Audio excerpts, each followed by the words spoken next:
So yun, what's up mga kakulot, at ngayon isang magandang araw. Ngayon pupunta tayo sa Rizal, sa Rodriguez Rizal. Di ko lang alam kung saan yung exact na barangay. So ngayon nandito kami sa Patero, dito na kami nagkita-kita. So ngayon is hinaantay na lang namin yung ibang sasakyan para maload na lahat ng gamit. And sana mag-inset kami sa daan. And yun, hindi ko na siya na-vlog kanina yung pag-alis namin kasi nagmamadali na kami. Kala namin kami na lang hinihintay, yung pala hindi. So yun, at ngayon nandito tayo sa Pateros kung saan is nandito lahat ng gamit sa Pateros Multipurpose Hall sa Palo Alto, Qatar. So yun, at punta na kami. Hindi po nagkakape. 20 minutes later. So yun mga kakulot, at kakarating lang ng L300. So yun, iloload muna natin yung mga gamit mga kakulot. Pupunta na tayo dun sa location ng pagbabagsakan natin ng relief. So yun, at tulong muna tayo magbuhat para i-load yung mga gamit.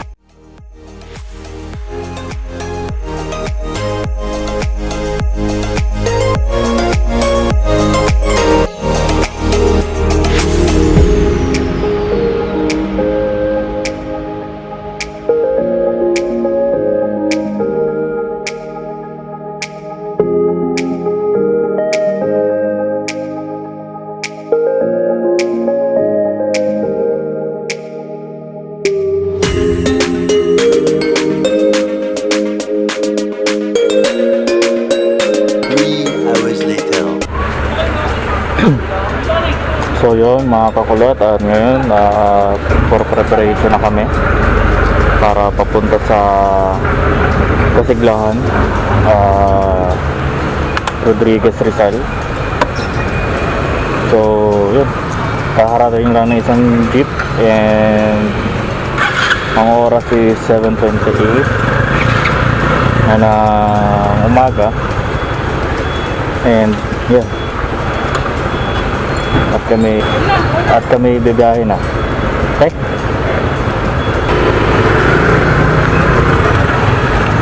So yun, at tayo bibiyahe na.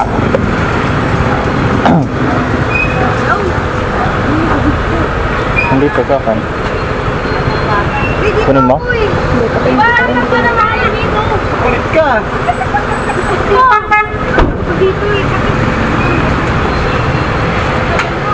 So yan, at nagsisipasukan na sa kanyang mga sasakyan, at tayo lalagyan na, at di natin din si Stitch kasi kakagaling lang ni Stitch. So tara, samahan nyo kami mga kakulot. Let's move out.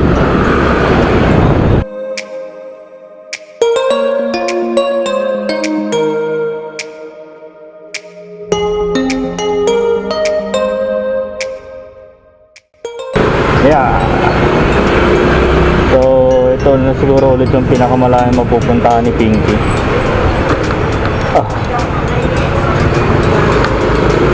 After ng ilang buwan, puro NCR lang iniikot niya.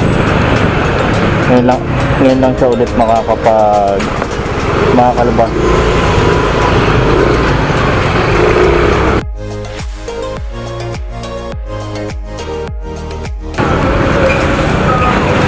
So yun, hindi natin pwede iwan yung nasa likuran natin. Kailangan natin silang hintayin.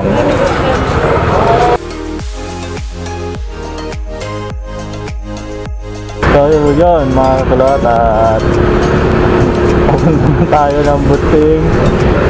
Parang layo na ikot natin So yun, pupunta na tayo ng Buting, then dire-diretso na tayo ng C5. So tuloy natin tong vlog na ito mamaya pagdating natin ng Rodriguez Rizal mga kakulot.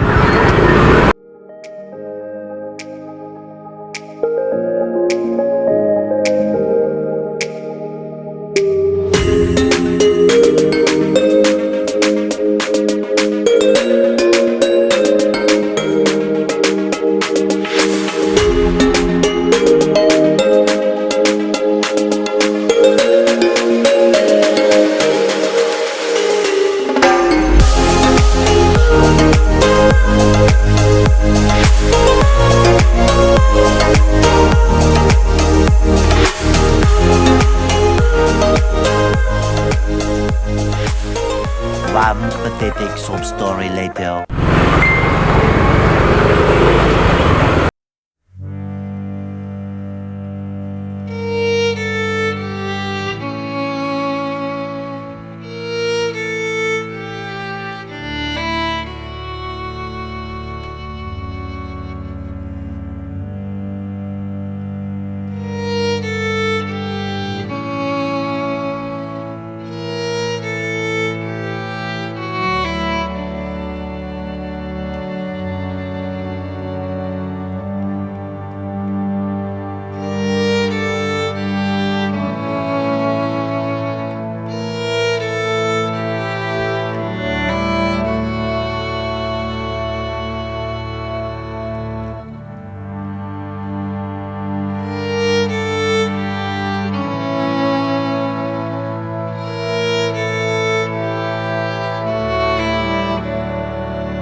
Yung sa may second floor, hanggang doon daw. Yan. Pero 13, po paano So, yan. 13 po ng ano. Hanggang ngayon, nagre-recover pa rin sila ng mga gamit nila. So, ayan. Grabe. Grabe putik dito. Grabe putik grabe dito yung putik mga kulot.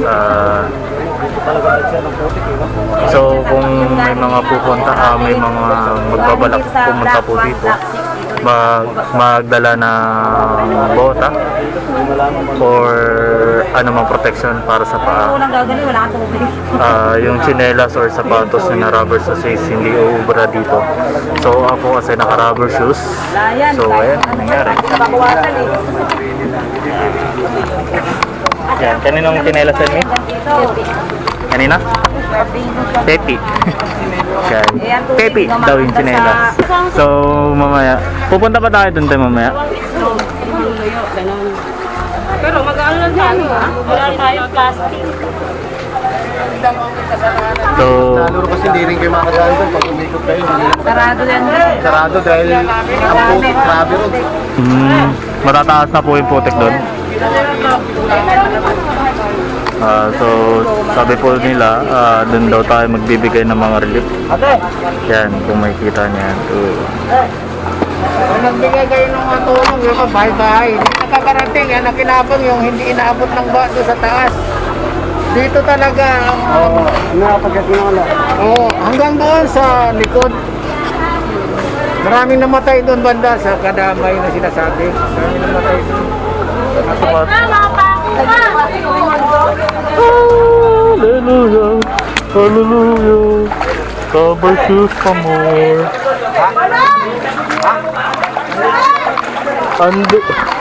Putik talaga lang eh. Wala ka na paglalagyan mo. Andulas mga kakulot. Yan, ba pa rin hanggang ngayon.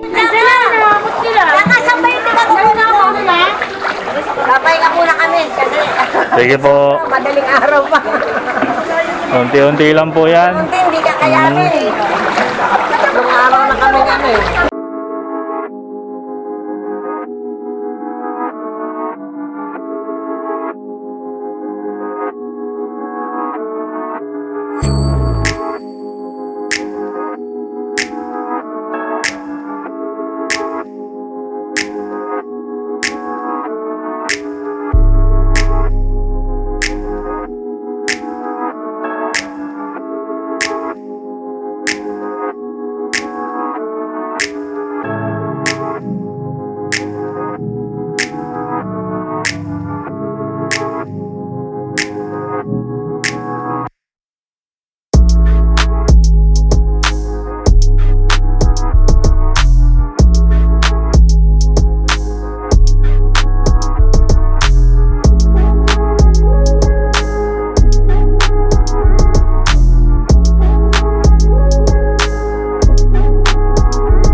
yun mga kakulot, at tapos na tayo magbigay ng mga relief.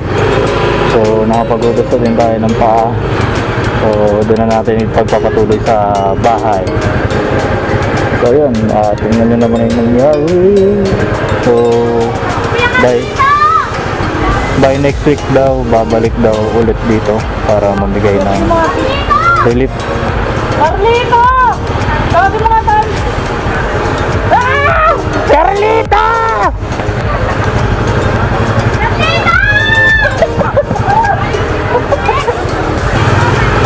Pag ganun lang, pag ganun. Ang kanina po yung boundary nung sa kantinala. Salamat po sa inyo. Sige po. Maraming salamat. So yun mga kakulot, at Wait lang tayo. Ingat ha. sige, uy, Trey, ingat. Gusto kuya.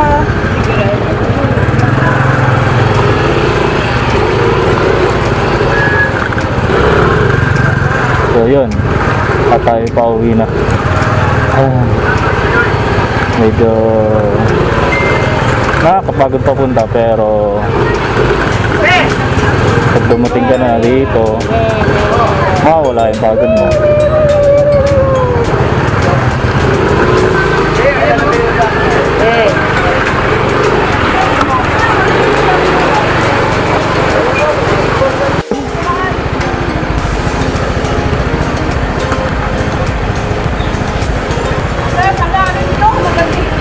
Yung Malalim dyan. bakit? Putek lang yun?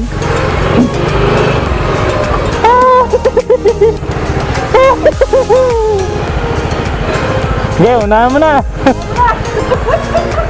Mamangala, stop eh. Naku. Iwawakan mo muna to. Magiging jet ski to.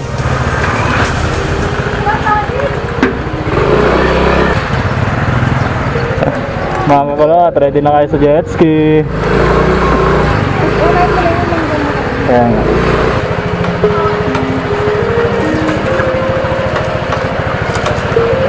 One, two, three, mga kakulot. Are you ready? Ha? Ayun na, nag-umaandar na.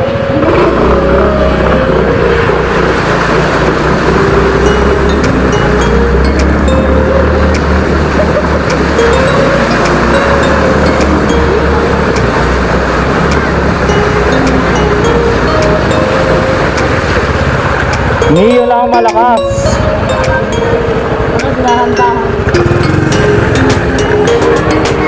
Hindi na ako naputihan dun. Bigyan ka, Betty.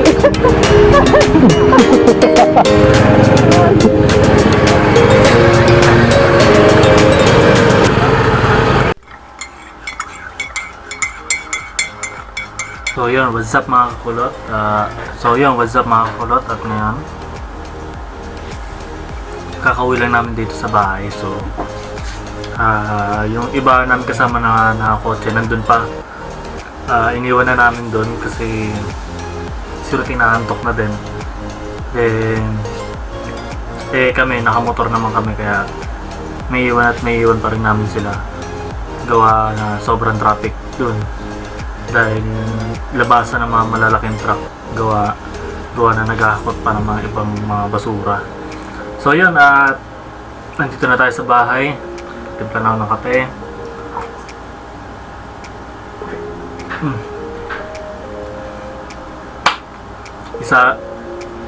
So yun, isang pasasalamat ulit sa mga tumulong, sa mga nagbigay ng donation.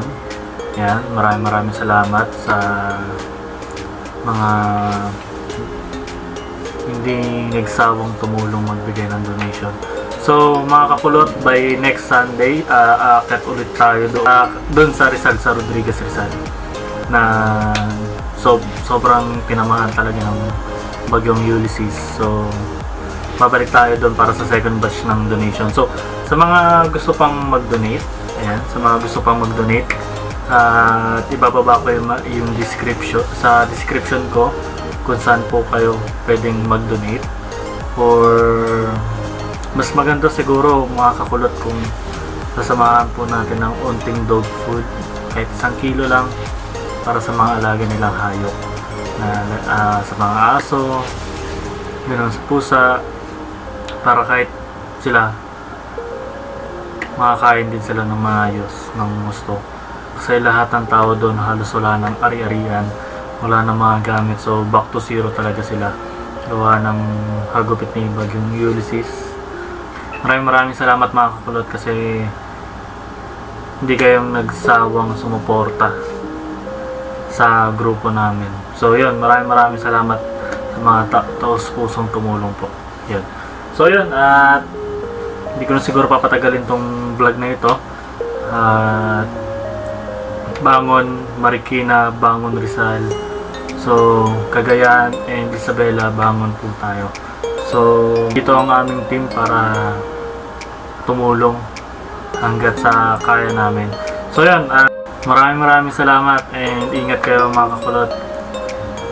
Stay at home, keep safe, and smile palagi para everybody's happy. Okay? Maraming salamat sa inyo mga kakulot, and kita-kits sa mga susunod kong vlog. So yun, maraming salamat and God bless.